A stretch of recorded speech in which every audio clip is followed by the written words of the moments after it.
The very first step to dealing with crisis is that I allow my mind to sail away, just for a few moments, away from the situation, to a beautiful place in my mind where I can begin to feel the cool waters of peace inside myself. I take my mind to a place where I can relax and forget the world of stresses and situations.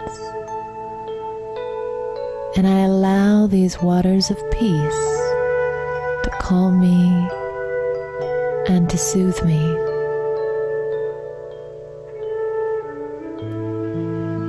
To handle any crisis, it's essential that I know how to step away to a place of peace in my mind.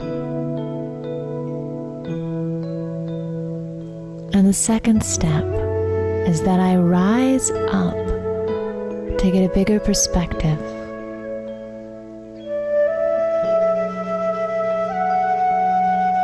And I look down as if I'm as high as a bird,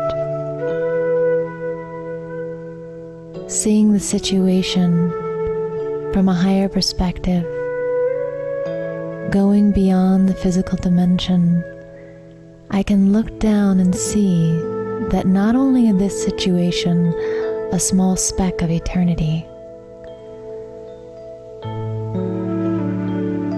but this situation has a gift. It has a lesson to teach me. And when I can discover that lesson, I can unlock the key to growth. And instead of the crisis creating sorrow within me, I can use the crisis to create growth, to create a bridge to a new place in my being and in my life.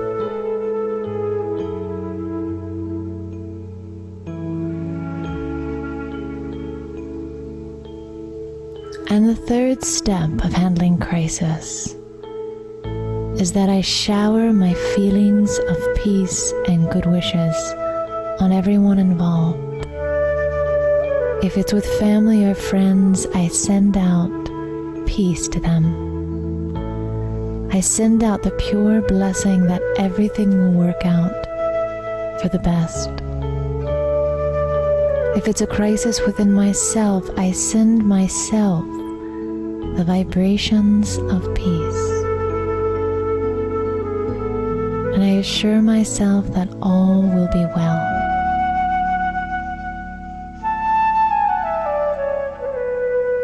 I remember that everyone involved has an identity beyond this situation. And I remember that everyone involved is a soul. I remember that this situation will pass. And I stay in the peace of knowing that wisdom and peace are the greatest gifts I can bring to crisis.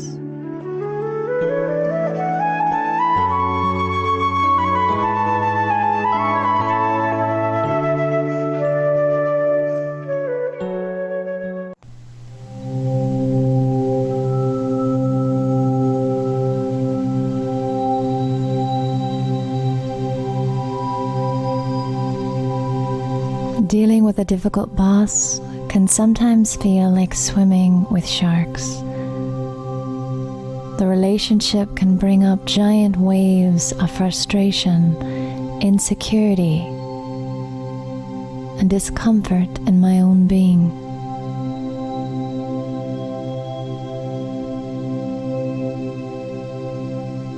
One of the things I can do to deal with a difficult boss is to get out of the water, to stand back on the shore, away from the situation, away from scenarios. Let me just rest in peaceful reflection, just for a few moments, and really ask myself, what is the gift What is the message that this difficult person is bringing? Many times a difficult boss will challenge the way I see myself. And the difficulty is that I allow myself to feel diminished or threatened, to feel protective of my dignity. But what they are revealing to me are the fragile aspects of my own ego. They are revealing the places where I take false supports to feel good about myself. So I imagine that in this moment, I go beyond taking my sense of value from the roles I play, from labels like intelligent or competent. I go beyond over-identifying with what I do and how I do things, and I enter into the vast, unlimited peace of my being.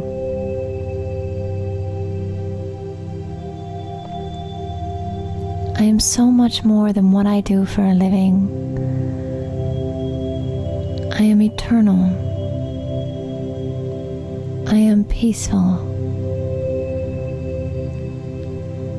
I am full of qualities like love and joy. I am divine. And when I take time to enter into this pure awareness, I reawaken love for myself, and I begin to feel a renewed sense of confidence and value. This practice of spiritual awareness transforms my relationship so that instead of feeling like I am swimming with a shark, I begin to feel the freedom that comes when I am able to keep my dignity even amidst situations of criticism or rejection. This is true liberation.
philosophy of Raja Yoga, we think of God as the highest spiritual being, the one who is eternally an ocean of peace. And like calm waters, the Supreme Being eternally remains uninfluenced by the changes in the material world,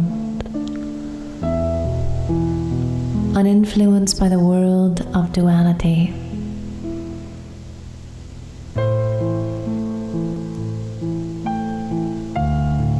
In the natural world, there is peace. There is an absence of anything artificial.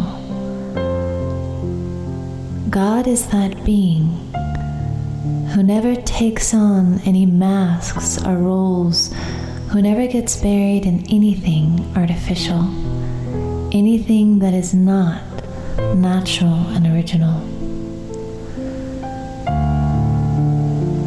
God is that being who is continually in touch with the mystery and the wonder of the universe.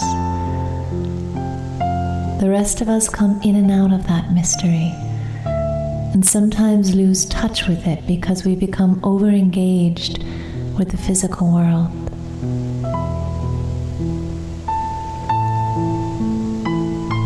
Allow yourself now to leave the world behind, to leave your story behind, to leave the material world behind. Shed your body and enter a realm of pure light,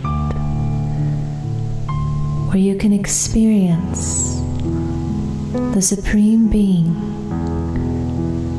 as the ocean of peace. Sense yourself now as light. Allow any thoughts of the material world to completely melt away. And just imagine that you are bathing in this warm sea of peace. Allow yourself to soak that peace up. Allow yourself to become as calm as those lake waters, untouched by anything going on in the material world. Enter into the ocean of peace deeply.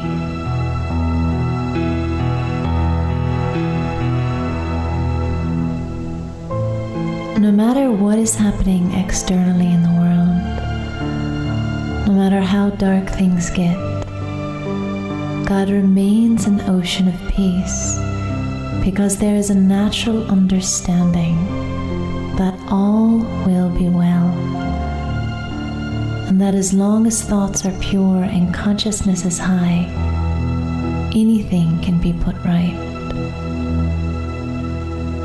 God remains the ocean of peace because there's an understanding that we have to pass through seasons, that we have to pass between our light and our darkness, and that's just part of reality.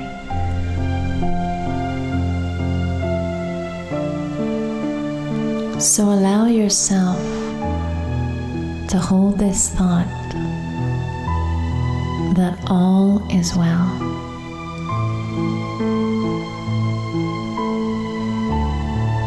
And that as you put your consciousness right,